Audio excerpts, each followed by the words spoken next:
Okay, good morning. Thank you all for coming. I am Arvind Panagaria, the director of Raj Center on Indian Economic Policies.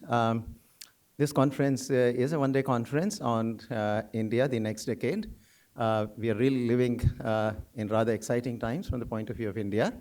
From the 10th in 2014, today India is the fifth largest economy, headed to be the third largest in 3 or 4 years. So naturally, I think next decade for India is going to be very, very exciting. That is the broad theme of the conference that we would have today. The first session is being chaired by Poonam, Dr. Poonam Gupta. She is the Director General of the NCAER, the National Council on Applied Economic Research in New Delhi, and also a member of Prime Minister's Economic Advisory Council. We have author Ruchir Agarwal. So I'm not sure what your association is. He's a former IMF, currently at Harvard and at Yale together, something in between, and then an entrepreneur, a non-profit kind of entrepreneur as well. So that's the author, and Prachi Mishra is, she is at Dr. Prachi Mishra. She's at IMF. All three are doctors. So, she will be commenting on the paper, and then we'll have a Q&A. The session will last for 1.5 hours, and that's about it. I think, we'll start. Take over, Poonam.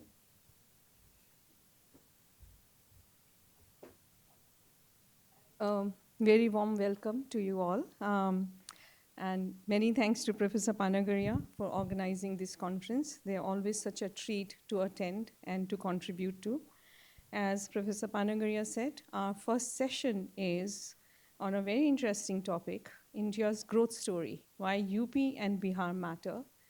Ruchir is a terrific speaker, and so is Prachi. So we are expecting a very interesting and insightful session.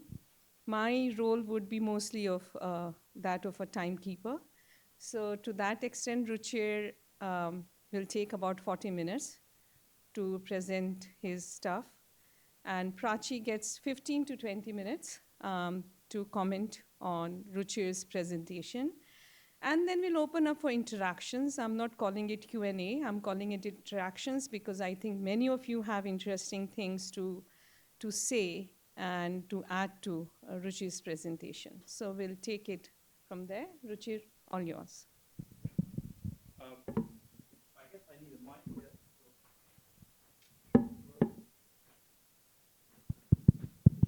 Oh, this one there, okay. Yeah, so what I want to talk to you all today about is why isn't India richer? The puzzle of Bihar and UP. So I'm an economist, so I'm going to be telling the story from, let me take it there. Yeah.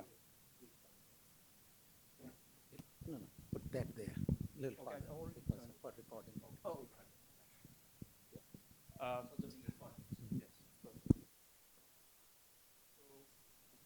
Instructed to put the microphone away. Okay, so what I'm going to be telling you is my version of this story from an economist's perspective.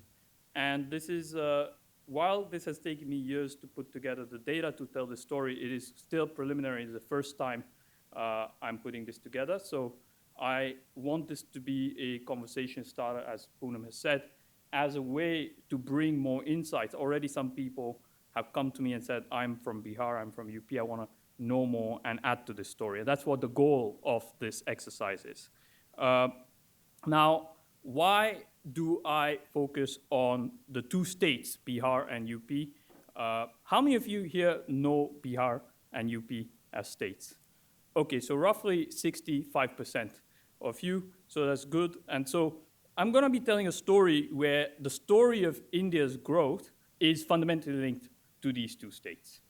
And in many ways, in this story, at first I'll tell you 3 key facts about Bihar and UP, the most important being that about 25% of the Indian population live in these two states.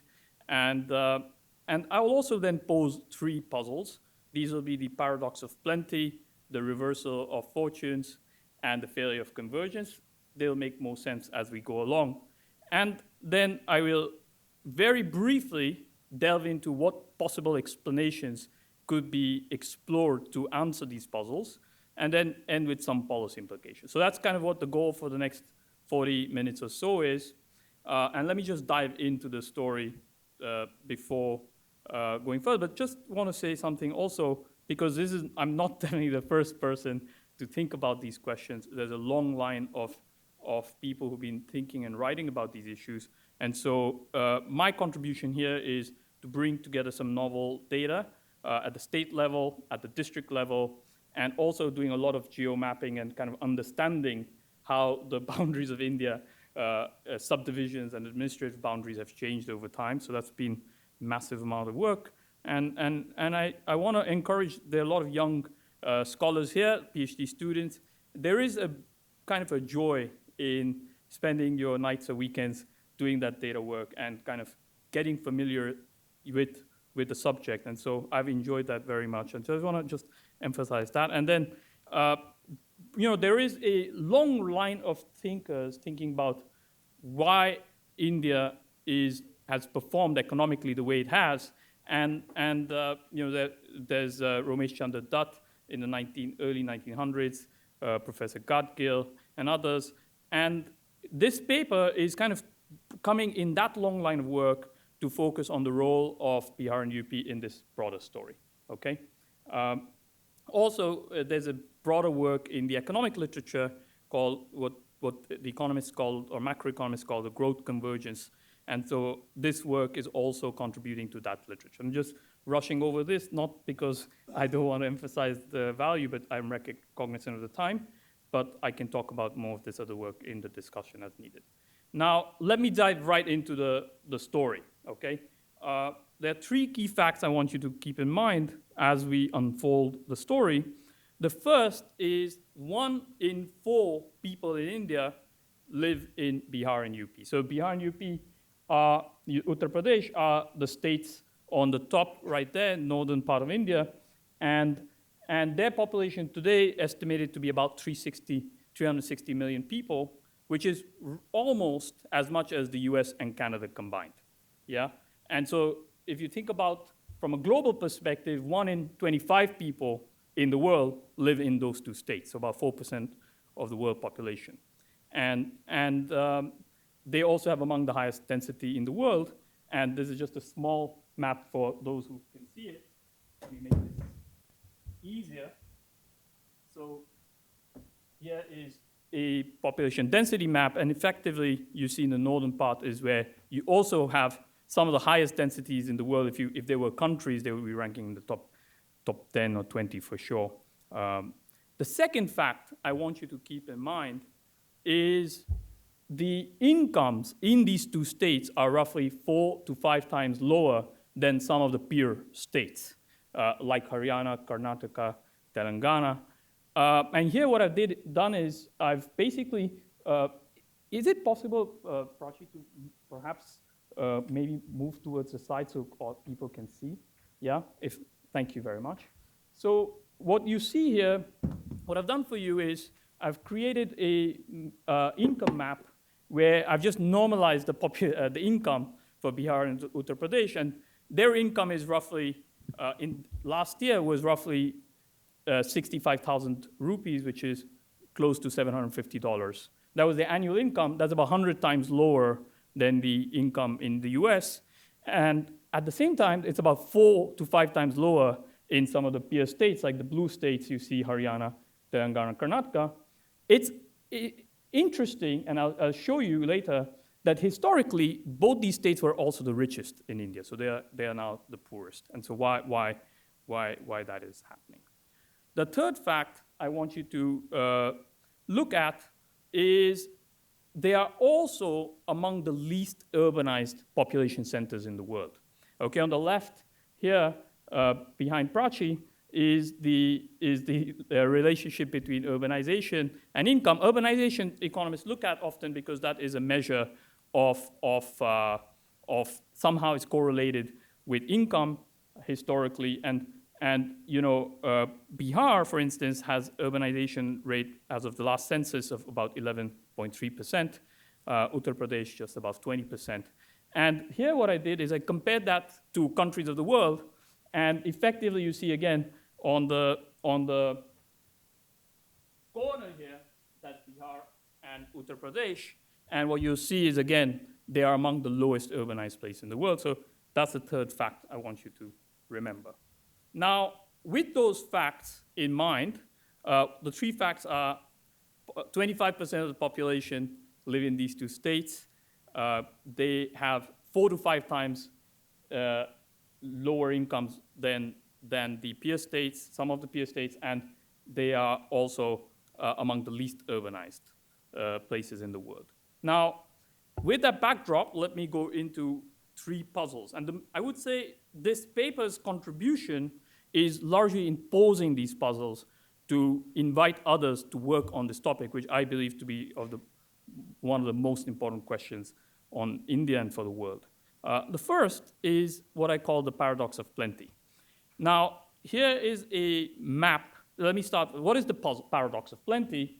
It's why extremely fertile lands do not equal prosperity. Now, here's a map I've basically made of terrains of India. And if you can see, basically the red area is where you have the Ganga plains and the Brahmaputra plains. And basically the other parts are different regions of India based on either elevation, distance from the coast, or rainfall, basically. But one of the key things to note is this red area has extremely fertile land, and has been very high productivity for agriculture for thousands of years, and one of the first agriculture centers in the world. But if you compare that map to the map I showed you earlier of incomes, is exactly where their incomes are very low today. So the puzzle is, why do these extremely fertile lands do not equal prosperity? Now, this is just a way to demonstrate that for the economists in the crowd. So as a card-carrying economist, you have to always show some regressions. And so here, effectively, what I'm simply showing is, the left-hand side here is log district income, and the right-hand side is just like, what does it matter if you're in one of these regions? And basically, if you're in the Ganga plains, what this regression effectively tells you is your income is roughly 65% lower. That's how you convert those minus 0.89 in using exponents. And if you control for state fixed effects, that will tell you that the income in these regions are about 35% lower than the rest of the country, okay? And so that's kind of the paradox of plenty, and that's the quantification of that paradox of plenty that I want to pose. Now, zoom in to this region, to the Gangetic plains or Ganga plains, they are basically, the geologists divided into 3 areas, okay? The upper Ganga plains, the middle Ganga plains, and the lower Ganga plains. And the middle Ganga plains is very special, and that kind of encompasses all of Bihar and much of eastern UP.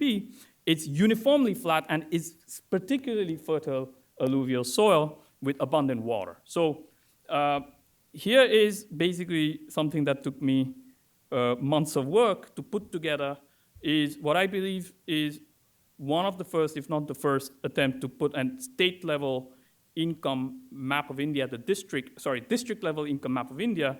And I could only do this for 1 year, where data is available for all the states. But what you see here is you zoom in within Bihar and UP, and you see basically the problem is largely worse, let's say, in the middle Ganga Valley, okay? And that's kind of a more refinement of that paradox of plenty puzzle. The second puzzle I want you all to consider is what I call the reversal of fortunes puzzle. Now, which is basically, how did the richest region in India for most of Indian history become the poorest? Now, how many of you have heard of the city Patliputra? Okay, so about 25% of you. Excellent. Now, Patliputra was, one way to look at this puzzle is to look at the lens of the city of Patliputra, which is modern-day Patna. Patna is the capital of Bihar. And here's a quote I have from one of these folks who first excavated Patliputra almost 100 years ago. And they're saying, basically, Patliputra, or modern-day Patna, was the most important city in the country, and it remained the capital of India for much of Indian history. And this is kind of an exaggeration, but I really loved it when I read it, that maybe safely asserted that the history of India from 600 BC to 600 AD can be studied as the history of Patliputra. And so, thank you, sir. I thought this sentence was beautiful because they're saying it can be safely asserted that the history of India from this for over 1,000 years can be studied as the history of Patliputra. It's definitely an exaggeration, but to give you an idea of the specialness of the city. Now, if you know, these are very small maps, but basically the Patliputra or Bihar and eastern UP today are successors of the ancient state of Magad, which arose during the Mahajanapad period around 5th, 6th century BC. And this is a very special period in Indian history because there are two big things that happened. It is the first, it's called the second urbanization period. It's the first time since the decline of the Indus Valley civilization where cities arose. And all of the cities basically start arising exactly where Bihar and Uttar Pradesh are today. And it's where the major newer Indian religions of Buddhism, Jainism basically came about, and all of that's happening very close to Patliputra. For example, Bodh Gaya is where Buddha gets enlightened, is very close there. Vaishali, where the Tirthankar, where the Jain religion founder was born, is there. And the eastern UP and Bihar is kind of the bed of ideas and religion, which is one of the big exports of India this time was those ideas spreading around the world. With large fractions of the world in Asia becoming Buddhists, for example, and Hindus at some point. And next, okay, and then in a way, Patliputra was the capital of Magad at that time. Okay, so it was founded around 490 BC and has remained the capital of India, basically all the way to the Maurya Empire, which is this kind of India around the time of Ashoka, and also during the Gupta Empire, which some say is the golden age of India, one of the golden ages of India. And so this is a period of about 1,000 years where for much of it, Patliputra is the capital of India, and that region is the center, the Bihar and Uttar Pradesh is the center of economic, cultural, social power. And again, later in the Sur Empire, basically, which lasted for only 20 years in between the Mughal Empire, also set its capital very close to Patna, and it was revived basically again. In between, it was destroyed around 600 AD, Patliputra, by the Huns around, So there's a period of quietness, and then it came back around. So if you've lost that historic part, the way to summarize this whole slide, which is a bit dense, is Patliputra or Patna was the capital of Indian Empire spanning about 1,000 years. Then there was a period of decline once it was destroyed by the invading Huns around 600. And then again, it was the, Sasaram right next to Patna was again the capital of the Sur Empire. So this is the historically rich, but today not so rich puzzle, okay? Now, even if you look at much closer in history, so just look back at 1707 at the death of Aurangzeb. So this is a map of India at the death of Aurangzeb during the Mughal period, 1707. If you see where the major cities are, they are largely concentrated. So there are various ways to look at it. Population centers, again, they are around the Ganga River in where Bihar and Uttar Pradesh are. And meanwhile, if you look at cities like Bombay, Calcutta, Madras, which are the 3 of the 4 biggest cities in India today, they were tiny trading ports, colonial ports really at that time, okay? And again, that's just juxtaposing that puzzle. Why did this place, which was for much of Indian history and as recently as 1700s, prosperous, is the poorest today? And this is, I like this, this is a map coming from Broadberry in the UK. What he does is he shows the share of world GDP coming from different regions of the world. And India, for basically much of the medieval period, was about representing 25% of world GDP. But starting around just after 1700s, the share of India in the world GDP basically starts to contract. And that coincides with the period where there's industrialization in the world and the British rule in India. And so there's some question kind of, this is about the question of when did that reversal happen? So I would say we should look at starting 1700, what's happening. And so these are two things that are happening around the world at that time, okay? The third puzzle I want to emphasize is, 1 second, how am I doing on time? You're doing well. I have You have about half the time. half the time, so I can take some water break.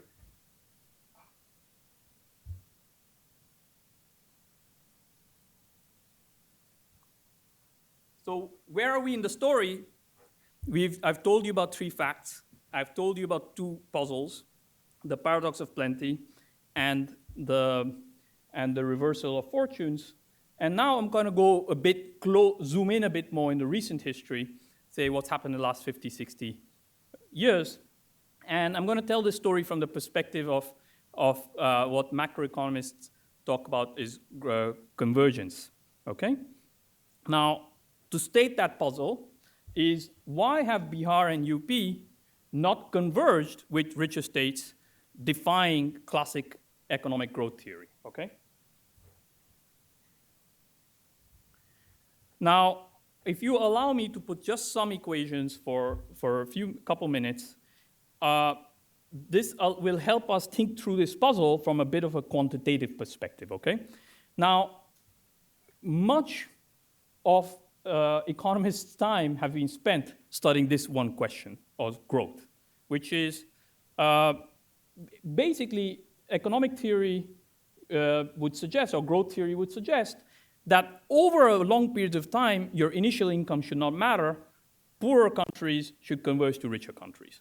And the way that is being tested in the literature is basically what you do is on the left-hand side, you put the growth rate of a country or a region for 20, 30, 40 years, and you say, how much does your initial income predict the future growth? So poorer countries today should grow much faster than countries that are already rich today. So the theory predicts that beta is negative and significant, okay? And so that's what the unconditional convergence, that's the original prediction of the growth models. Over time, and I'll show you, this theory has been rejected again and again. So the theorists said, okay, what can we do differently? How can we think about it differently? So they started talking about what's called conditional convergence. They're saying, okay, there are some structural features of the economy. It could be the political system. It could be fractionalization in ethnicity, what have you, that can have some impact on your growth rate every year. So the conditional convergence prediction basically said, let's control for those things, so they include this gamma, okay?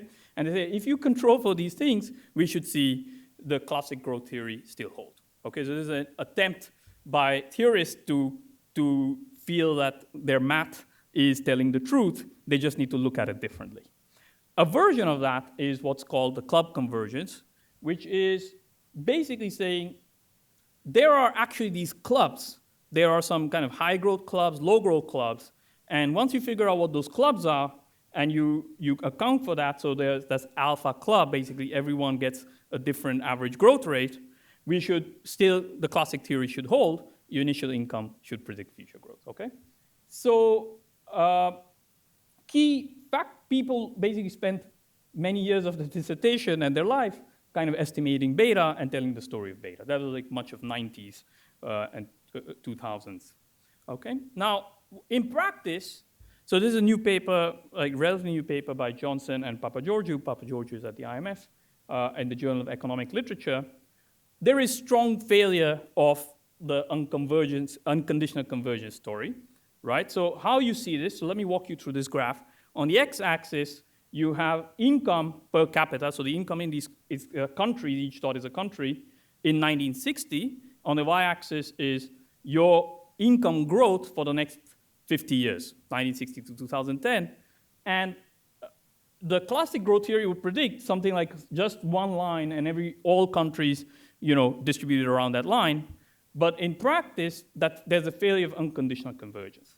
But there is evidence, strong evidence of what's being called club convergence, that there are three clubs, for example, in the north, in the green clubs, mostly it's European countries and some East Asian countries, and somehow, on average, independent of their income, they've experienced higher growth than other countries at the same income level, right? So there's kind of a high growth club, there's a middle growth club, and then there's a low growth club. So these are three convergence clubs. Is this clear to everyone what this is telling? The important thing for me, this is a really powerful graph, because what this tells me, so take a country like Haiti, okay? In 1960, Haiti's income was roughly slightly lower than Brazil, right? Haiti is down there in the red, Brazil is there in the blue, and around where Panama or say Hong Kong or Korea was, which is green, okay? They had the same income level. Growth theory would predict basically Haiti should have grown at a rate of about 4% for 50 years, their incomes. Every year you have 4% more income in your bank account, inflation adjusted, on average, the citizens, but basically they did not. So this is very powerful. This is kind of why macroeconomists are obsessed with this question. Now, what about India, okay? This is my attempt at putting together the different series of the Indian GDP state-wise over, I've done this until 1970, but I've also done for 60, which I'm not showing you. But here, on the x-axis, you have per capita income in India in 1970s, and on the y-axis, you have growth rate for the last 50 years. Okay, it's the same version. What you see is you also see a failure of unconditional convergence in India as well. And at the same time, you see strong evidence maybe you can say, for club convergence. Okay, and there are these 4 convergence clubs, and which I've marked in these 4 colors, and they remain basically very stable over time. Wherever you cut, any 20-year period you cut, you're going to basically replicate this graph. What this is telling you is quite powerful. Again, for the same logic which I put for the countries applies to the states. For the same level of income, right, so say Bihar was 20,000 rupees income in today's rupees back 50 years ago, if they had grown as the blue club, they could have grown 5% rate every year instead of 2% rate, so 3 percentage point differential. And that's big, okay? Now, Bihar and Uttar Pradesh form their own club in the bottom. Note that Jharkhand, which is a state that split from Bihar in the year 2000, is there, but partly that's just because how I constructed the Jharkhand series, I gave it the same growth rate until 2020, so it's kind of a mechanical thing. If you look at the last 20 years, it's the same story, okay? It's the same 4 clubs, and you see again, Bihar and Uttar Pradesh, for their level of income, should be growing at a rate, say, 8%, but they're growing at a rate of 4%. And so this is what I'm calling the third puzzle, the failure of convergence puzzle in the modern history, is why has this persisted and what's going on here? And I've tried to quantify it, and there is a logic to these 4 growth clubs. So here I just mapped those 4 clubs, basically using the same colors on India's state map, and basically Bihar and Uttar Pradesh, the low growth club, they're in red, then the lowest growth club, the low growth club are the ones in this yellowish color, which is in the middle, and then the high growth clubs are the blue, and then these are these small 4 states, city states, let's say, or small states where the highest growth club is, okay? Now, one way to think about it, just to put some numbers to quantify this puzzle, is, let me just jump right there, is first 2 specification is showing you is a test for the unconditional convergence, and the first one does it for 50 years, the second one does it for 20 years, the last 20 years, and basically you see strong failure of unconditional convergence. In India, that's beta, basically that's beta, which is 0, estimated to be 0. But in the third and fourth specifications, I kind of do this club convergence test by accounting for the 4 clubs, right? And the base club is the high growth club, the blue one, if you remember. And you see that once you control for that, there's support for club convergence. That's point 2 I want you to take from this. And then the size, the quantitative effect of the Bihar and UP puzzle is roughly 3 to 6%. So that's the penalty that Bihar and UP are getting just by being in their club relative to the higher growth club. And that's kind of quite large. That's quite large, right? So in the Indian case now, the question is, can India grow at a rate of 8%, or 6%, or will it grow at a rate of 5.5%? Those 2-3 percentage point difference is what a lot of people in this room and policymakers spend a lot of time thinking about. But a big part of it, you see that puzzle is even bigger in Bihar and Uttar Pradesh. Let me make one more quick point. In the last 20 years, the coefficient of beta in India has been much larger. It's gone up about 0.05. That means that there's very strong convergence happening within these clubs. So there is classical economics is working in India, but there's something happening that's kind of these. And that's the big question for me I want to pose to you all to think about, okay? Now, possible explanations. In a way, I'm going to do very little on this, okay? I know there's a lot I've posed the question, but I would like to give you an answer. There's a companion paper I'm working on to give the answer. But let me give you just where, if you were to try to be a detective and try to solve this on your own, which I would love if more people work on this question, is any explanation of Bihar and UP puzzles should align with these 3 key facts, which is their historical wealth. Both regions were very rich all the way in ancient India, all the way up to Mughal era. And so you cannot make stories about, there's something problematic in this region. So that's 1. 2, we need to take into account the intrastate disparity, like Eastern UP is less well off than Western UP, so why? So it cannot be simply there's a problem with the state, for example. And third, if we need to take into account the period of decline, there's the reversal of fortune is really happening somewhere between 1700 and 1900. Is it something about global industrialization not coming to India? Is it something about British rule? Those are some things that these questions and potential answers should look at. So they would invalidate any theory someone would come up with, something about post-independent state failure or some very basic version of geography stories, or some caste or social system theories, which may have worsened, but they've been basically same for about at least 2,000 years of based on genetic records of Indian history. So, there are 2 possible explanations that one could consider that can somehow be a way to start thinking about it. At least these are 2 I thought about for this presentation.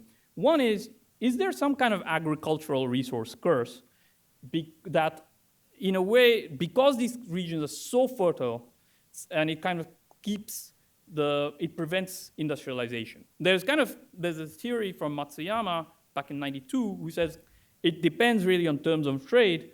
In some conditions, you have high productivity in agriculture that allows you to save more and move into industrialization, whereas in other cases, it can keep you there. So the problem with this is there are many other parts of very other high productivity, agricultural productivity states in northern India, for example, that have industrialized. And so it that has to be more nuanced if one has to go through this journey. The second is the British industrial policy story, which kind of dates back to Ramesh Chandra Dutt, to Gadgil, and I thank Professor Panagaria for pointing me to some of these older literature and thinking on this. And so this version of the theory is about somehow economic activity shifts from Mughal centers to newer cities, which were cities developed by the colonial presence in India. And so one way, I'm just going to show you some version of the second, how if one were to go in that avenue where one could look at. So here is a map of India in 1785. where the East India Company starts kind of expanding, and there's the Marathas are controlling, that's the yellow, and the East India, the British territories or dominions are in the pink. And you see basically the first part and the largest exposure to the British rule is present in Bengal, Bihar, and parts of eastern UP, okay? And so there is something there, and so to be looked at. And so what I'm looking at, for example, is there a differential experience for cities or regions that were port cities like Calcutta compared to those that were far, where there was reallocation of economic or industrial activity. And there's this very beautiful, interesting paper, let's say from Bakshi in 1970s.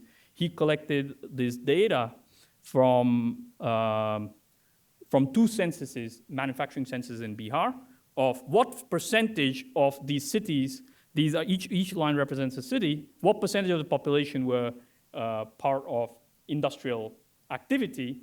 And basically, he does it at 2 points in time, 1810 and 1901. And basically, across all those cities, their industrial share was like close, 15 to 20%, and there's a sizable decline. And so why is that happening? What's the story behind it? That, I think, is one of the areas I would encourage us, including myself, to look into. About 5 minutes. Perfect, thank you. So what are the implications?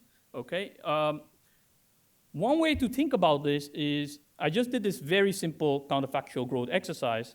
In last 50 years, India's per capita income in real terms grew by about 3.5%, or so, slightly less than 3.5%. What if Bihar and UP had grown at the same rate as, say, Karnataka or Haryana in these 50 years, what would have India's overall growth rate been? Yes? And basically, this is basically an arithmetic exercise, and the answer is almost double. Okay, that's kind of the actual compared to the counterfactual. And so that's kind of why I think this is one of the most important questions we should be thinking about to understand, because India needs, the world needs Bihar and UP to prosper, and it's central to the Indian growth story. Okay, so in a way, I would say the highest level policy version of this question is, what do? We have this region, two states, which were historically very prosperous, but for some reason are not prosperous today. What do we do? At the very basic level, the question is about, do we move people to where opportunities are, where states are doing well, or we move opportunities to those places, to the people? That's the fundamental question. But of course, that has a lot of social, historical, and complex real-world complexities, political complexities. And so it may not be so feasible to move people because of, as we know, not just in India, but elsewhere in the US and many parts of the world, migration is a politically charged subject. That's difficult. And India, my family originates from Rajasthan area. I was born and grew up in Calcutta, but the culture of my home is still what we did, what people are doing in Rajasthan. So even we moved, I was born there, a lot of my identity is still coming from the place of my forefathers, my foreparents. So these are difficult subjects in a place like India, but it has major implications for, are we going to do large infrastructure investment? What is the smart cities? And this is a key fact I want you to remember on this context. Bihar population today is roughly 125 million, roughly estimated to be 125 million. Its biggest city is Patna, where actually Prachi is from, and so you'll hear more about that. But the population, depending on how you measure it, of the city itself is less than 5 million. But if you look at the urban area, it may be bigger. But it's only one of the biggest. It's the biggest urban center. If Bihar was a country, that would be shocking, right? And so why don't we have more cities? What is the story there, and what can be done about it? So just to recap, last slide, what I've tried to tell you is India's growth story is fundamentally linked to Bihar and UP. I've showed you 3 key facts about these 2 states. 25% of the Indian population live there, roughly 360 million people. The income disparity is huge. These states are 4 to 5 times less rich compared to their peers. That matters. The urbanization rates are extremely low. They are among the least urbanized places in the world. I've posed on the back of those facts 3 puzzles for you to consider. Paradox of plenty. Why are extremely fertile lands not prosperous today? The reversal of fortunes. How did India's richest region become its poorest? And for much of Indian history, richest region. The failure of convergence. This is more interesting for economists especially, I would say. Why have they not caught up with the other states in the post-independence period? And I would say I posed 2 possible explanations for one way one could start looking into answering these puzzles, the agricultural resource curse and the British industrial policy hypotheses. And as policy implications I've left you with to consider, this is a huge drag on Indian growth. We need to think about, we cannot think about just India as one. India is one entity, but also has many stories within India. So we need to think very clearly about what the Bihar economic policy is, UP or other states.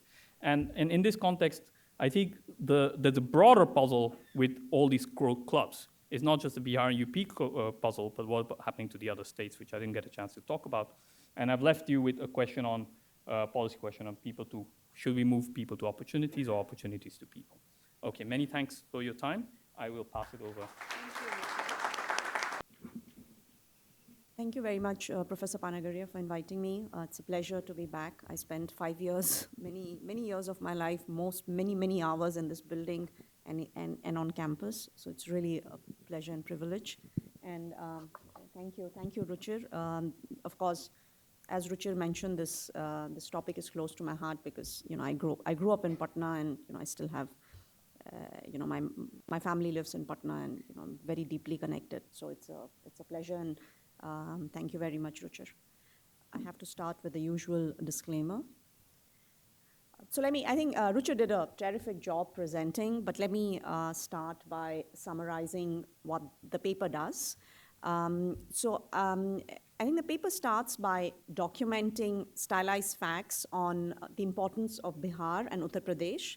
As Ruchir said, both of them together constitute about 25% of India's population. But at the same time, they have the lowest per capita incomes and are least urbanized.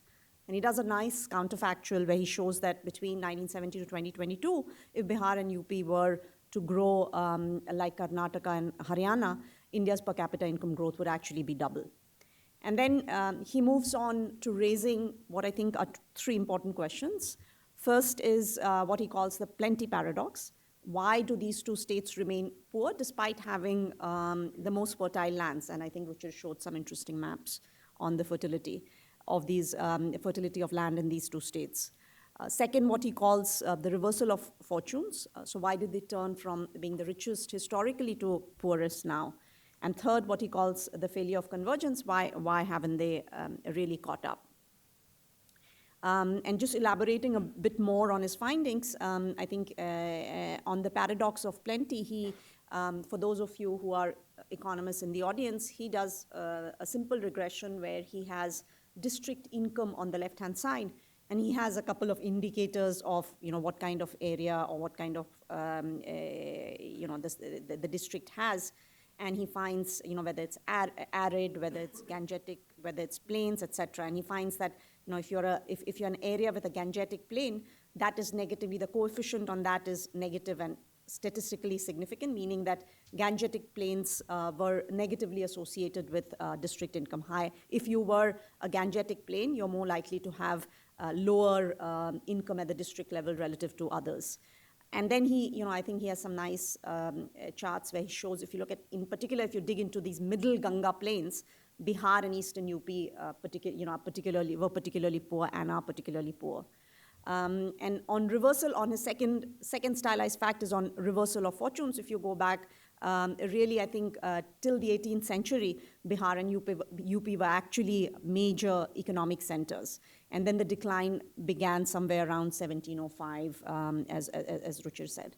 And the third finding is about convergence. So this is, actually convergence is very, deeply linked to this building because Xavier Salai Martin, who sits on the 10th floor, has done phenomenal work on convergence. And he, as Ruchir establishes that, look, unconditional convergence, whether you look, meaning that poorer countries or poorer states or poorer districts will grow faster. That doesn't hold whether you look across countries, whether you look across India or whatever. But if you actually do look at conditional convergence, conditional on certain factors such as education, law and order, institutions, then you find that if you have a regression of per capita income growth on the left-hand side, and initial per capita income on the right-hand side, the coefficient on initial per capita income is negative. And once you control for a number of factors, you actually find conditional convergence. And what he shows is that, look, if you have, if you have dummies or indicators for clubs, and he divides India into 4 clubs, then you actually find that this estimated coefficient on initial per capita income is negative. That is, there is conditional convergence controlling for these clubs. So within these clubs, you do find that poorer states grow faster.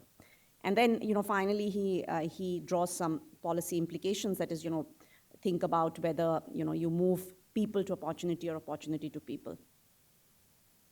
Finally, I think, as he rightly said, he has a companion paper, but he offers a number of explanations for why there's failure of convergence. He points out, state failure, geography, caste, and deindustrialization, I think, as he calls it.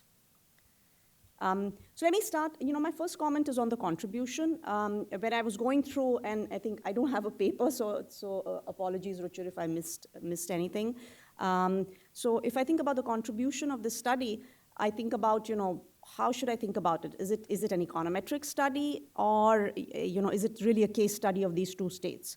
If it's really an econometric analysis, you would rather include all the states and give us more flavor on what's happening to all the states. I would rather push it as a case study of 2 particular states. But then what made me wonder is, why are you picking these 2 states? Because, you, for example, you showed this evidence on the Ganga plains, why not West Bengal? Why not Orissa? Why not, Madhya Pradesh? Especially if you think about deindustrialization, and as I'll show you some pictures later on, West Bengal is fairly poor, is not as poor as Bihar and UP, but I think if you think about the middle Ganga plains, I think, or lower Ganga plains, I think West Bengal is also there. So I think if you do a case study, I would just include a couple of more states. I was thinking aloud, why only these 2 states? And actually, to push it as a case study, I would do 2 additional things. One is, I think, who is the audience for this paper, right? If these are policymakers sitting in Patna and Lucknow, then you might as well have some granular policy implications for what you're suggesting going forward. And then based on the policy implications, there has to be some outlook. Again, what you've done so much of research on these 2 states. What is your outlook on these states going forward, even conditional on policies or under some assumptions? If certain policies were, you know the history, but what do you think? Why we are looking at the history because we want to learn or form some view about the future. So I think these 2 things would make, even if you want to push it as a case study of a couple of states, I think what would make it bite more is having some granular policy implications that can be relevant for people actually sitting who are making policies in Patna and Lucknow, and also, say a little bit about, what is your view on the outlook for these states or a couple of states you put going forward, even conditional on policies. My second comment is on this plenty paradox, and I wonder if there's really a paradox, because if you, and just, discussing this paper, I was trying to read up a little bit. It seems that agriculture productivity these days is less about land, and there is a lot away from the farm. So basically, there's this whole agri value chain where you start with farm, but then there is processing, retail, storage, wholesale. So there's this whole agri value chain. I was reading this excellent survey paper by Chris Barrett et al. In the Journal of Economic Literature, where he shows that there's been dramatic transformation in this agri-value chain. And if you look at the US, which is, these charts are from the JEL paper, the left one is from the JEL paper and the right one is from Yi et al. 2021. I think if you look at the share of farm in food expenditures has actually declined if you look historically, and that's true not only for the United States, but even for emerging economies where more, you don't have data going back. It's a lot, there's been a sharp decline in the share of farm. So I think if you can bring some evidence on agri-value chain and variation across Indian states in the agriculture value chain, I think that will be really informative, and I think that could add to the story. Another factor, again, if you read the survey, is about the size of land holdings. So, from what I understand, I don't have the data, but I think in these two states, the land holding is much smaller compared to the other states. So I think there are a lot of factors rather than fertility of the land itself, which matters, for agricultural productivity. Again, not being an expert, and quick read of the literature suggests that. So if you could bring some evidence along those lines, I think that could be helpful. I think then, zooming into this, there's been a lot of dynamism and a lot going on recently. So, for example, I think maize is a big success story in Bihar. So if you look at productivity of 7, I was reading, productivity of 7 districts in Bihar on maize is the highest in the world. And it's, it's even higher than Indiana and Iowa. If you look at the story of foxnut or makhana, 90% of makhana actually comes from Bihar. Lychees, now you get Muzaffarpur lychees in Costco. So I think capturing a little bit of dynamism and what is going on, rather than I mean, it's good you have the historical record, but I think making it a little bit more contemporary and what's going on now, I think again will add a lot to the story. On the reversal of fortunes, again I was wondering, is the reversal of fortune occurring only for Bihar and UP? Because you yourself showed a chart, and which is some version of this. This is from Angus Madison's work. That this is a story about India. If you really go back historically, it's more than 1/3 of world GDP, and that fell dramatically, I think, by 1950. And I think there is a statement by Shashi Tharoor, which was quite controversial, that India was being governed for the benefit of Britain. And so I wonder, if you could convince us a little bit more that this is not a story about India, but these two states in particular, or a couple of states in particular, which reverse. So a little bit a broader perspective, around this, longer time series for all, at least, a few more states, that this story is not about India, and these two states actually drove the reversal of fortune story, I think again would be helpful. Coming to the, your point about the failure of convergence, again, I sat back and, is this really a puzzle?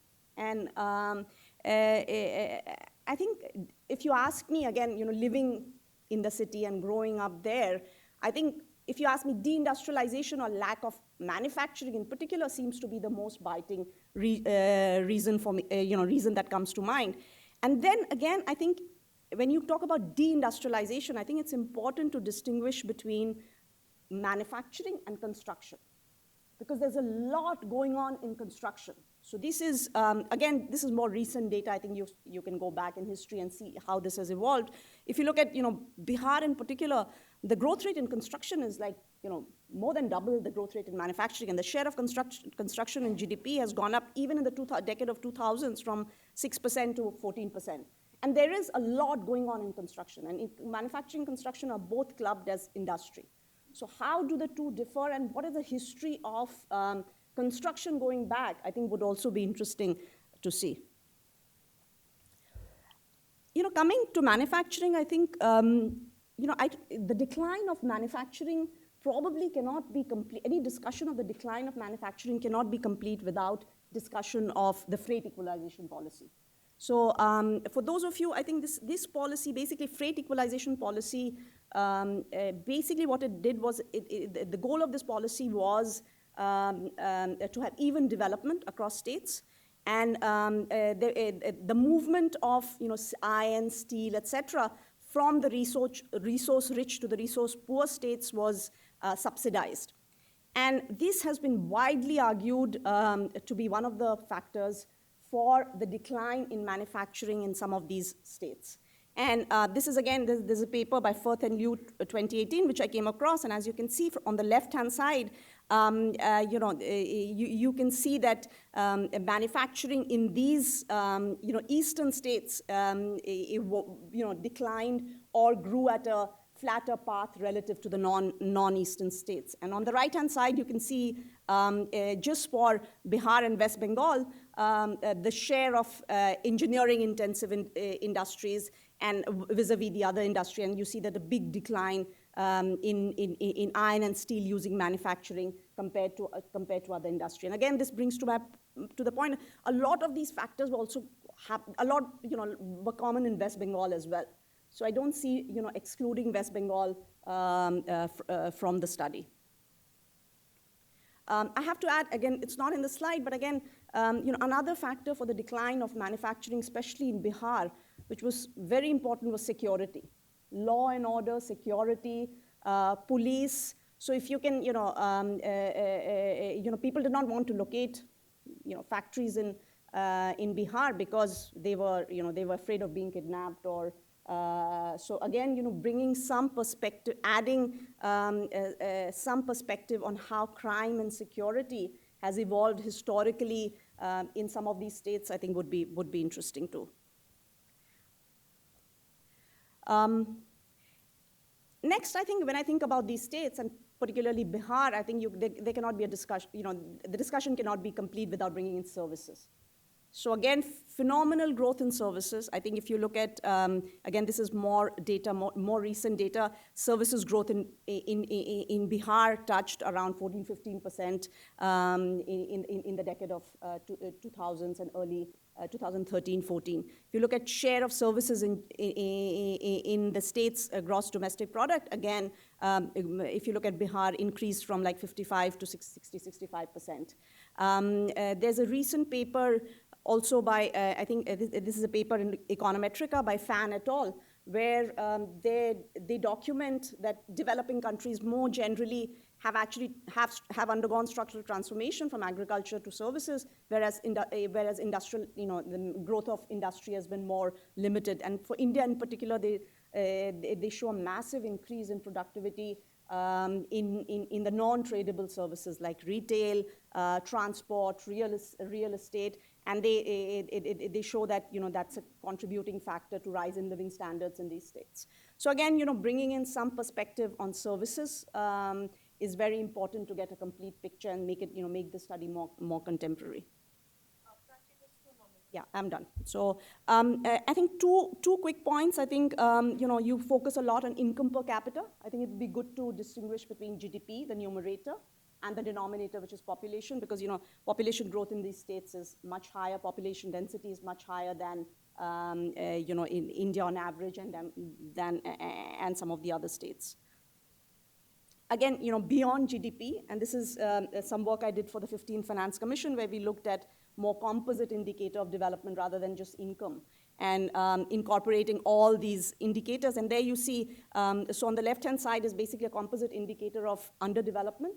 Bihar is, of course, on the top, but UP is actually not on the top.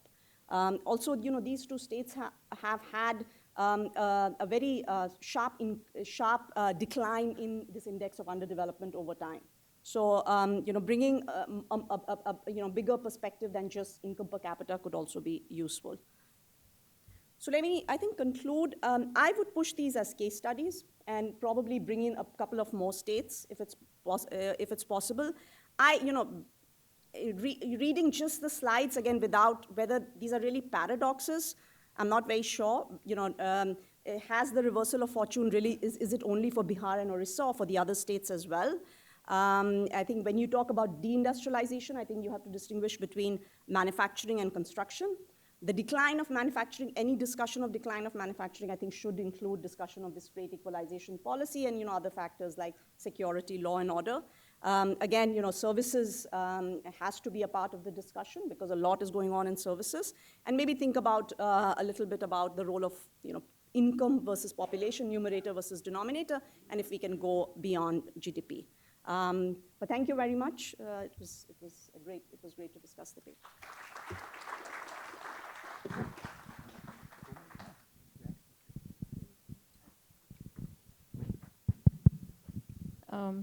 Ruchir, we'll give you time. Let me just add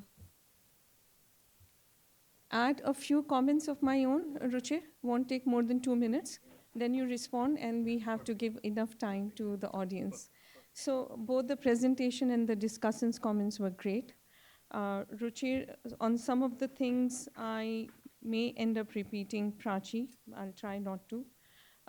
Just look at what's happening in India currently. There's a great deal of competition among the states in terms of policy reforms, in terms of trying to attract investment, both domestic and international, and so on. 4 states particularly stand out, 2 of which you mentioned, UP and Bihar.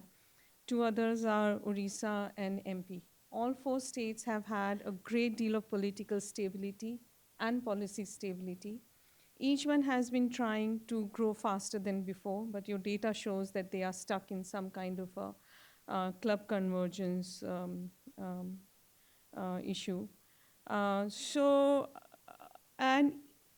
what is the real challenge that these states have? Each one aspires to grow faster through industry, which they are finding hard to attract.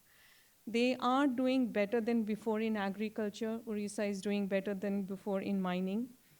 Both MP and Orissa, from what I know, have been able to attract knowledge industry. They have not been able to attract industry, but they have been able to attract knowledge industry. So one is this sectoral composition of where they are able to succeed, where they are not able to succeed.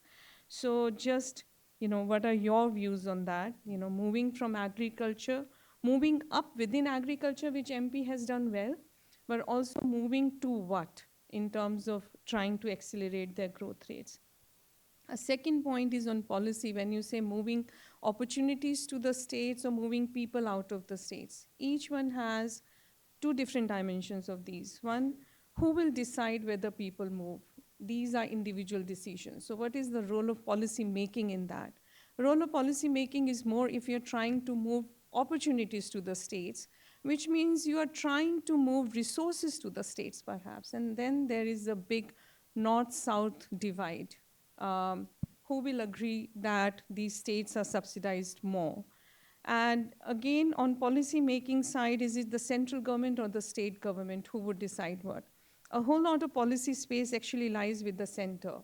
Entire trade, monetary policy, financial sector, and now even tax policy is with the center. But it's the states which have to grow faster. So what policy room are we talking about? How best can they use that policy room besides easing their doing business, which I think they all are doing. All the 4 states that I mentioned have done so. One final observation is when you show your club convergence, you show that 4 of the largest city states are very small and very urbanized. So are there any implications for that on the size of the state or the decision-making or administrative unit? And if so, should this analysis be done exactly how the government in India is thinking about aspirational districts or aspirational blocks, to the extent that there is within state heterogeneity as well? Is that the right way to think about it? A final thing, when you show that there is club convergence, another interpretation of that is traps. You're showing that there are various traps. There's a low income trap, low middle income trap, and a middle income trap. And that seems quite scary in a way. So you take about 5 minutes to respond, and then we take audience comments. Maybe just 2 minutes, if you allow me. First, I want to thank both Prachi and Poonam because I only sent them these slides a week ago. So really, thank you for thinking about it and coming up with quite rich comments. Even though Poonam did not present the slides, there's a lot of depth in what she said. So my gratitude to both of you. I want to start with what Poonam has said. I think I love what you're saying at the end about policies, about fiscal transfers, about district or not. And I hope very much with this exercise to exactly start those conversations. So I think that's a really important thing. At the same time, I want to say, let's not get distracted by details, okay? What we are talking about here, let me give you two key facts again. The income in Bihar today is about $650 a year. That's about 100 times less than the US, okay? So why Bihar? Because that. Second, UP is not much higher. It's about $200 more, okay? So we're talking about 360 million people in the world in these two states. And so everything else is details, right? Are they doing construction or industries? I don't want us to get distracted. I want us to focus on that core issue. That's a serious policy issue. That's a economic issue. That's a social issue. I want to really be clear on that. And the other point I really want to make sure you all take home is, if I'm allowed to pull up the slide again, just one slide, if you allow me. Sumit Saab, the growth convergence chart, if you could kindly. I want you to really take this home, okay? Because, thank you, sir. I got it. And then could you make it alive there?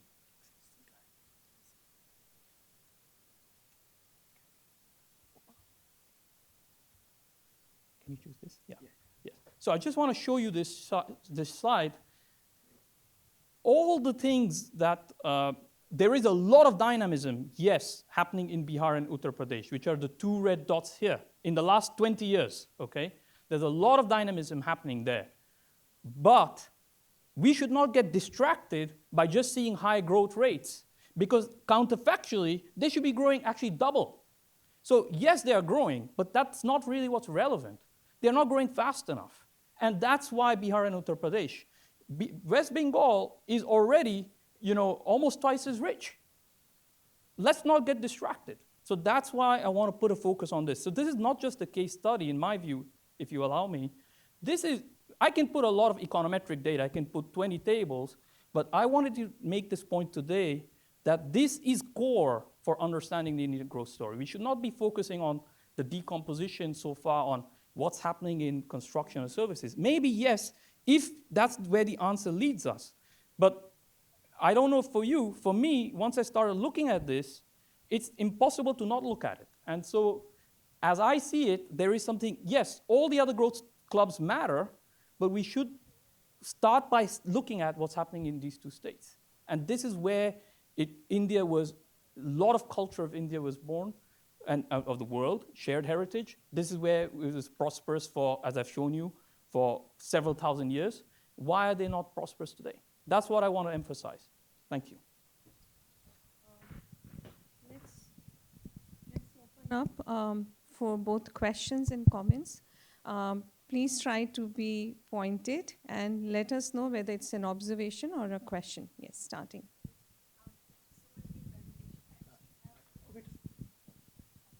Actually, I have two questions.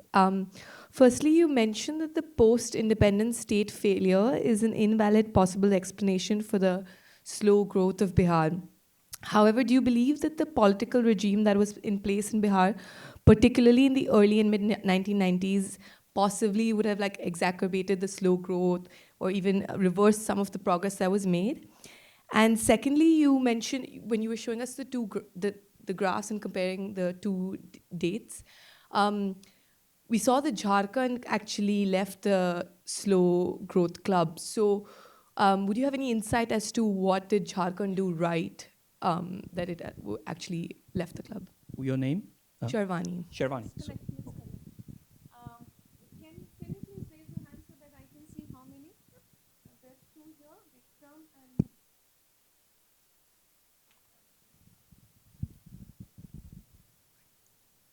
Thank you. Good morning, Vikram, Haksar. Ruchir, great presentation. Great discussion. I just wanted to actually come back to some of the points that Poonam raised, just to drill down, because I think an interesting comparison is India and China. So the 2 points I would raise for you to reflect on perhaps are, center versus decenter, the resource transfer question. I think Prachi also hinted at that. And the other one is the nature of incentives at the decentralized level. There's a lot of views that in China there's so much competition between local governments that is a big driver for innovation and very strong economic performance.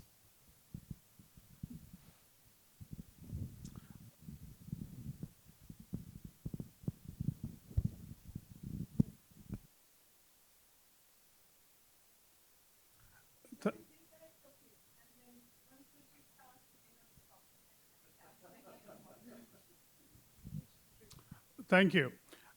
My observation here is if you in the last 50 years, the UP and Bihar, in UP, there are 50 chief ministers, and in Bihar, there are 26 chief ministers. And UP and Bihar actually produce the maximum number of civil servants combined together. And they migrated to other states, and those other states are prosperous. So have you taken into consideration it's not the talent that lacks in Bihar and UP, it is about the willingness of maybe the political, I don't want to comment on the politics, but how do you see from your observation point of view, you take into consideration the economic growth coming from South, especially Telangana, for example, majority of the civil servants are from Bihar, and why Telangana is on the top of the graph, why Bihar is still low. Just an observation.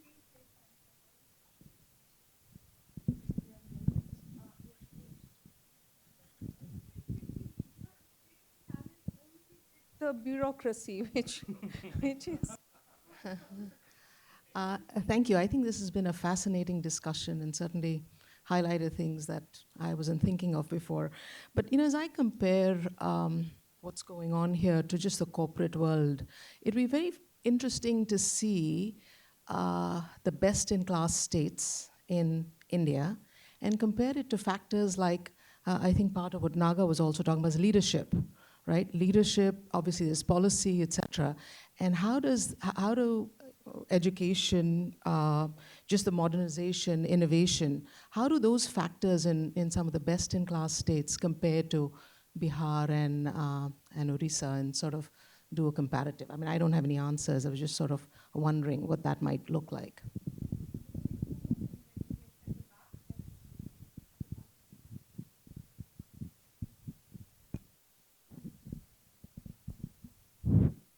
Yeah, hi, good morning, good afternoon.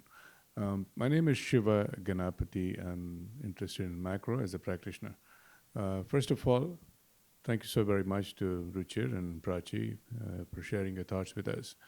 A suggestion was made by Prachi, I think, to include West Bengal along with the UP and Bihar. I think that's well made. I would like to draw attention to the neighboring country, Bangladesh. It's done some remarkable sort of achievements, and from here we look at Bangladesh with a great deal of interest. So looking at a lot of the points that you made are Bangladesh shares in terms of whether it's a lower Gangetic plain or agriculture and so on and so forth. And it was nowhere. I mean, it was in the dumps, so to speak, and it was anticipated that the northwestern neighbor might be in a better position to sort of register better growth. It turned out to be just the other way. So perhaps when you sort of expand your coverage, I would request you to include Bangladesh, although it's a separate country. But there's a great deal of commonality, especially from West Bengal, I don't have to say it, but even with the rest of the other two states that you talked about, and about 130 or 140 million population. It also compares very well with about 100 million population of Bihar and 200 million of UP. Anyway, thank you for your time.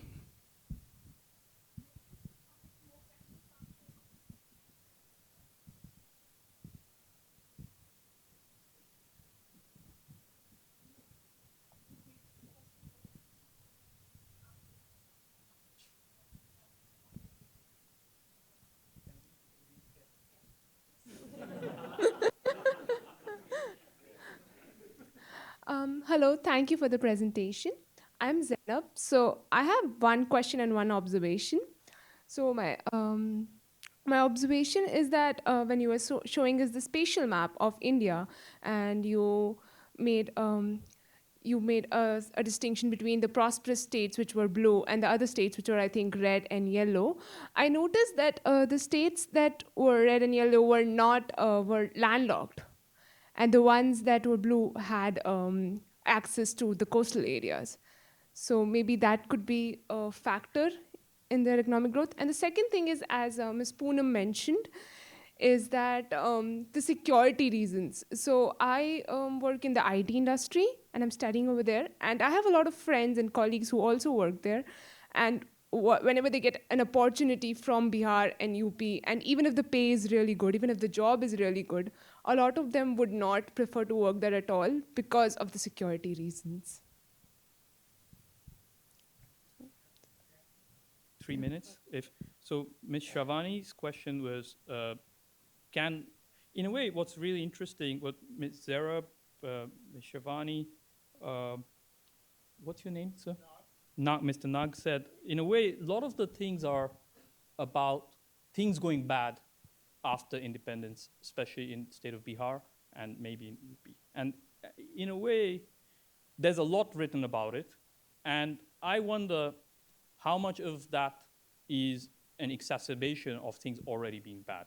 And so definitely there are a lot of institutional, if I can use the word failures, despite the talent. Or security issues, as Prachi also mentioned. So I want to just have that. The answer is yes, basically. Yes, things could have gotten worse, and that can deepen the puzzle, but not eliminate the puzzle. That's why I showed you different points in time, 1960, 70, and now. Basically, wherever you cut the puzzle, you see there's a Bihar and UP income puzzle. On Jharkhand, that's just a mechanical thing. It left the cut because there are various ways to build the Jharkhand series going back there. I just mechanically gave the same growth rate, but if you adjust that, it will not look in that club. So that's just. On Vikram's point on India, China, I think the first order thing that comes to mind, I've done some work on this comparison as well, is that the places in China that are relatively poor are also not necessarily the most populated, right? So I think what's special about, there are definitely, so if you, like, I travel a lot in Xinjiang or Shanghai, there are huge areas, relatively poor, Gansu, but not very populated.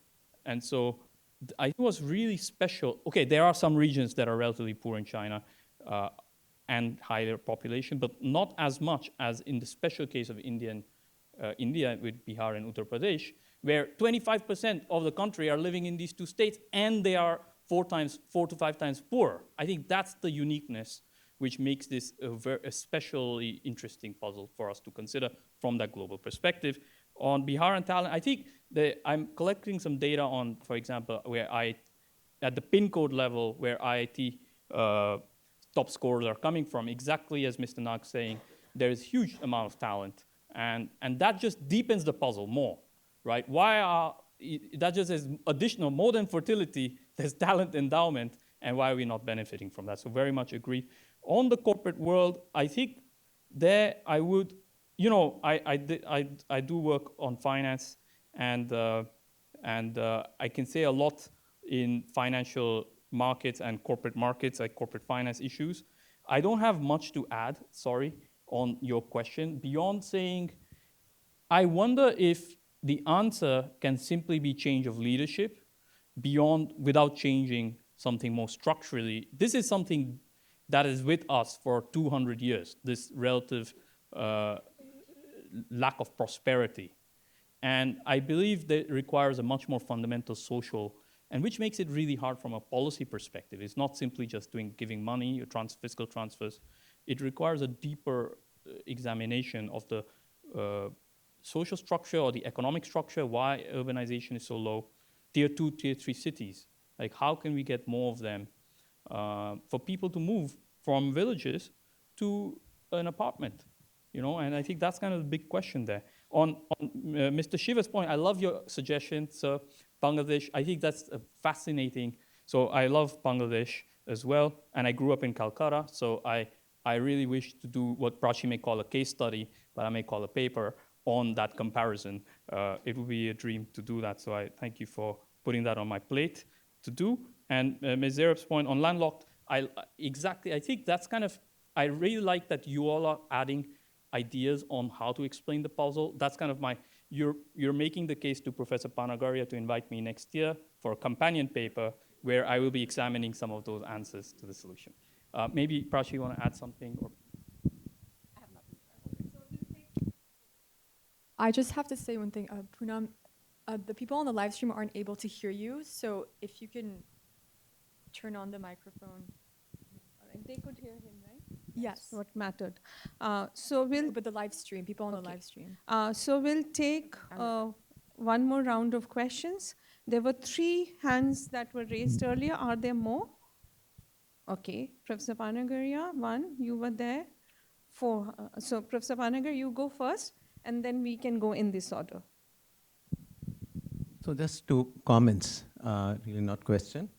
One is, I think the decline of Bihar is a puzzle to me. The decline of India in Angus Madison's data really is more of a rise of Europe, particularly UK, in the wake of Industrial Revolution.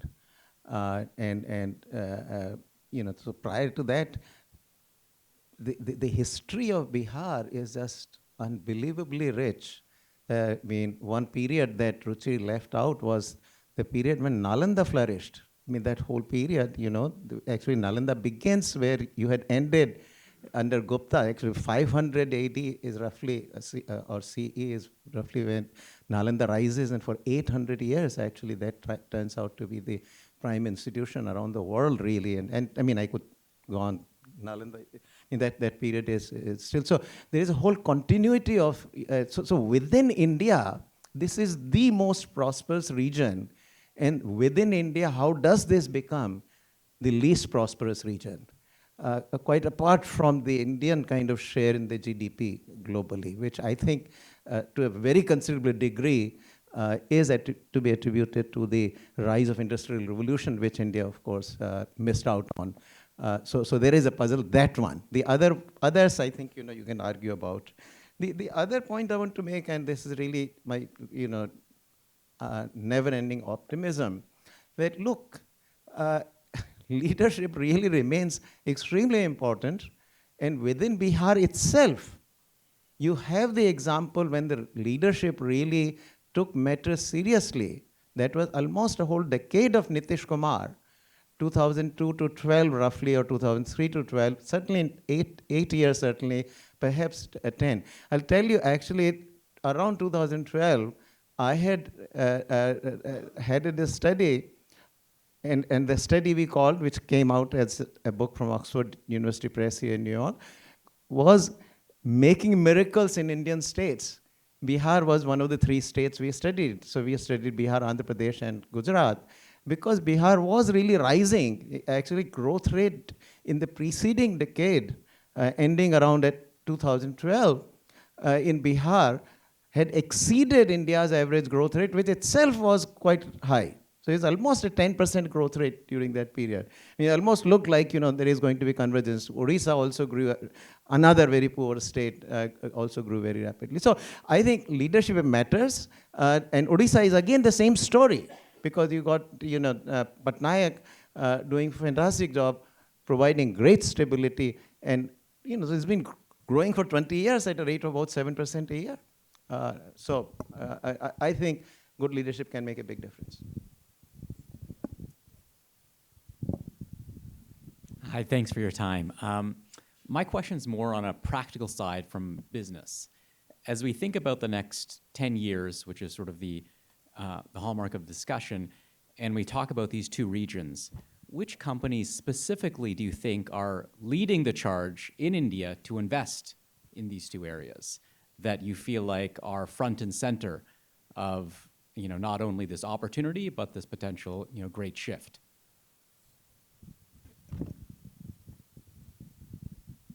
Hi, thank you for your presentation. My name is Kaveri. I was Wondering, I saw recently in Bihar there was a caste census conducted and the results were released showing like a very big, large population of OBCs. And I was wondering what do you think the impact will be on reservations and also on economic growth, especially considering the rise of RSS and BJP and their anti-reservation policies? Thank you.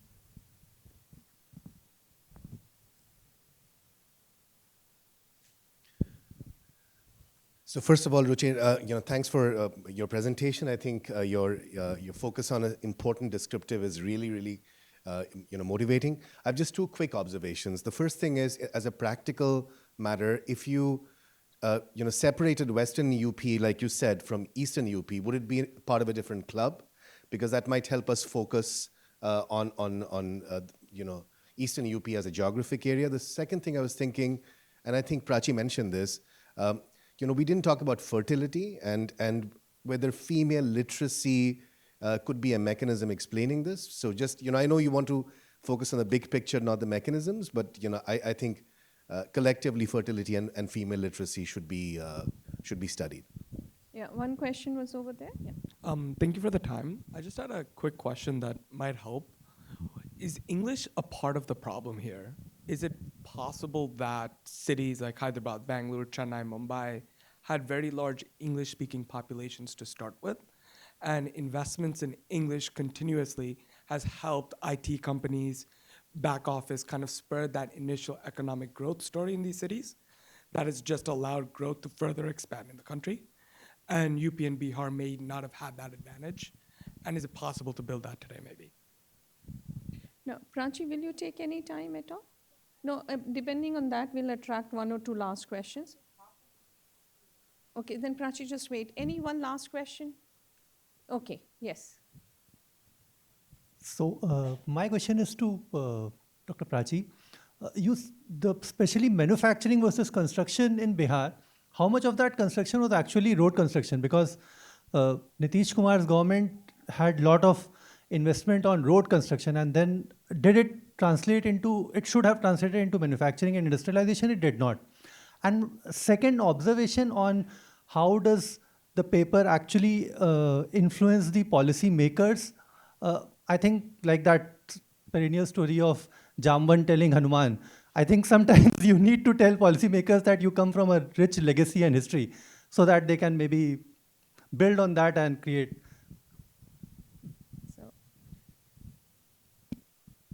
Yeah, no, thank you. This has been a great discussion. I think the point that Professor Panagaria made, Ruchir, if you can establish, maybe it's not there in the slides. If you can establish more convincingly the paradox, I think relative to the rest of India over a long period, I think that will be a big contribution. I think I did not see it in the slides, but I think that would be. And second, I don't know if you can bring, there's no discussion of prices here. So if you can, bring some evidence on where PPP per capita incomes are, I think that too will be, I don't know if you can go back historically on that, but at least, tell us a little bit about, the economists and macroeconomists, what per capita incomes are in purchasing power terms. And number three, I think on the question on road construction, yeah, I think it could be, but I think real estate is also doing fairly well in Bihar. Land values are rising. So it could be both, a combination of both. And remember that a lot of road construction is actually not the state government. It's a part of the, NHAI. And so I think it could be, I don't know the breakup. Thank you very much. Now, Ruchir will take the last few minutes, and it's about time. If you have any questions, I kept asking you, take it during lunch. Okay, okay. Please put your question. Sir, thank you, Ruchir, for a very good presentation. Just one observation which I wanted to, that we are discussing that Bihar and UP, they are very poor for the last so many years. I think it has got more to do with political stability and good policies. If you, by policy, I mean business-friendly policy for the industrialist, giving them incentives, giving them incentives for manufacturing. By policy, I just want to mention about one example. A big industrial house was setting up an automobile plant in West Bengal. Certainly what the thing messed up there, the other state it gave so much incentive that that particular automobile industry shifted from West Bengal to Gujarat. And it was a win-win situation for the other state because of its good political stability and policy. Very good. Okay, so let me start with responding to Prachi. Actually, Prachi, you make a very good, I think that's among all the very good points, that's the most important point I take away with from your rich discussion, is to show that there is, as Professor Panagari said, there is something special about Bihar and Uttar Pradesh. So the parts that I took out in the hope that I come back is I've been collecting data on city sizes in 1700. And what I will show you the next time you invite me is those are the biggest cities are exactly in Bihar and Uttar Pradesh are the ones that become the relatively smaller city within a period of 200 years. And I want to show this after having done my homework more, but that's exactly, there is something real. This is not just some fancy charts. I just want to be clear. I'm not attached to the story. This is where the data has led me, and that's why my conviction is not because of the idea that there is something, because it's what I'm presenting to you all, but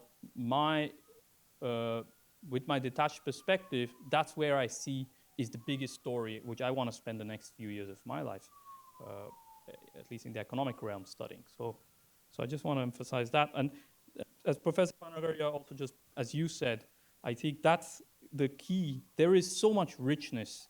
I want also us, people talk about India in the international context as development economics, and then it becomes poor economics. But, most of the people in the world are living in what's called developing countries. Why are we not studying these countries as what the benchmark is, and why is the benchmark the US, and why is it only about poverty economics? So I want us to also, one of my goals of this paper is, as exactly the gentleman in the back said, this is a rich heritage, rich culture, and we have to think about the complexities in that longer term horizon. That's one of my goals of what I've shared with you today. Then on the, so I fully agree with Professor Panagaria and so Professor Panagaria has also disciplined me a little bit on the leadership matter and kind of responding to, your name, Miss? Sharda's point, and also several others have made this point about leadership mattering, and I think maybe I should be more careful in what I'm saying. I'm saying leadership does matter, and there's evidence for that. In addition to that, there is something deeper that is, no matter which point in time you look, there is something deeper in the last 250 years or so within these regions, within these two states that we should study.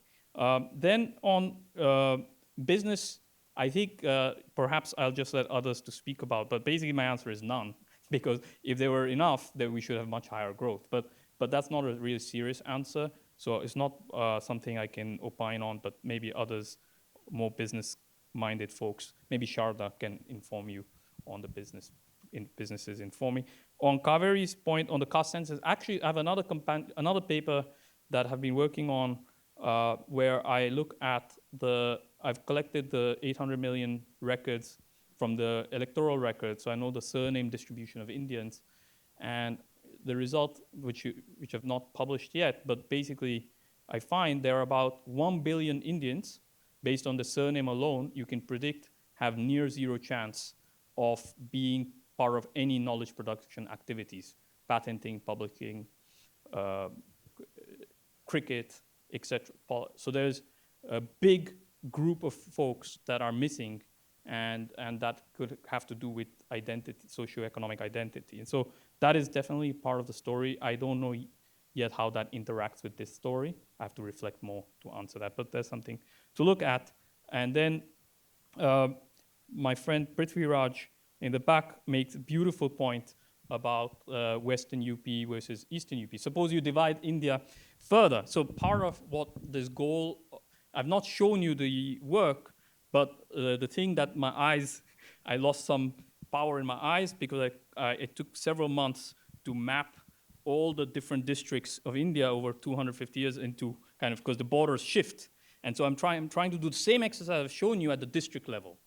And the big difference in Western UP is basically the closeness, the proximity to 4 cities, Delhi, Bombay, Calcutta, and Madras, is a very strong predictor of your relative income. So much of Western UP is, if the farther closer to Delhi you go, the richer you are.